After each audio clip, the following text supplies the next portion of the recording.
নমস্কার বন্ধুরা, সবিতা কুকিং ব্লগে সবাইকে স্বাগত জানাই। সবাই ভালো থাকবেন, সবাই সুস্থ থাকবেন। আজকে করব কার্তিক পূজা। কার্তিক পূজার জন্য কলসি এঁকে নেব। কিভাবে পূজাটা করব ফার্স্ট থেকে লাস্ট পর্যন্ত ভিডিওটা দেখবেন। প্রত্যেকদিন তো আপনাদের কাছে রান্নার ভিডিওটা শেয়ার করি। আজকে আমার বাড়ির কার্তিক পূজাটা আপনাদের কাছে শেয়ার করব। কিভাবে আমি পূজাটা করব সম্পূর্ণটা দেখবেন।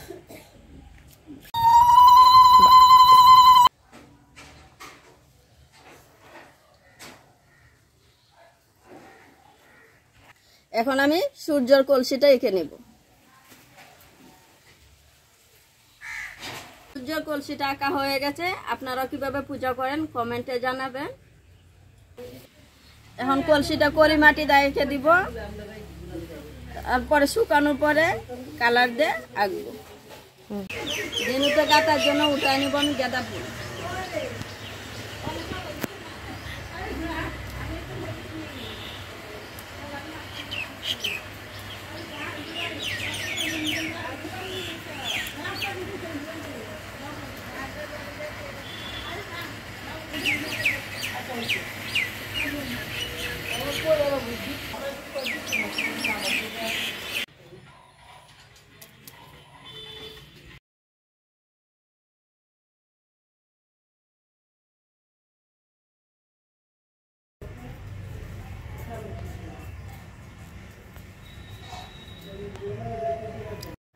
কইটা এখন বেছে নিব, কইয়ের উকরা বানাবো।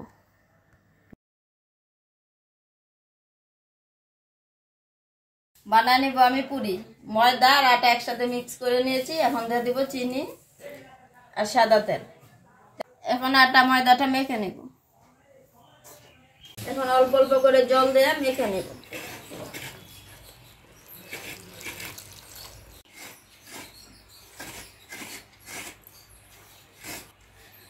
ওই পাশে ননদে নারকেলটা কুড়া নিবে, নারকেল নাড়ু করব।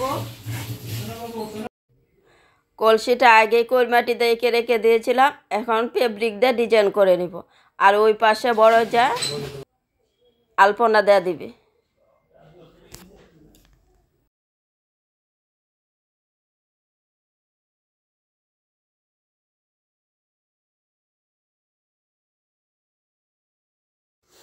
আঁকা কলসিগুলা তুলসী গাছের তলে নিয়ে আসছি। এখানে নতুন চাউল ভরবো, নতুন সবজি ভরবো। এদিকে দনুটাও দিয়ে দিব। প্রদীপটা জ্বলে কার্তিকের সামনে নিয়ে যাব। সারা রাত্রই প্রদীপটা এখানে জ্বলবে। এই প্রদীপের আগুনটা দিয়ে যে আমি উনানটা জ্বলায় নিব, নিয়ে পারনা রান্নাটা রান্না করব।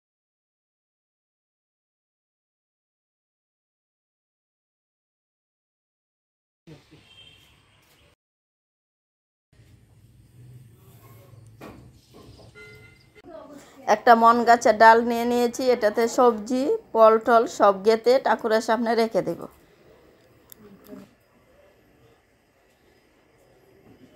সুজিটা নারকেল নাড়ুটা হয়ে গেছে। এখন কইয়ের উঠাটা করে নেব।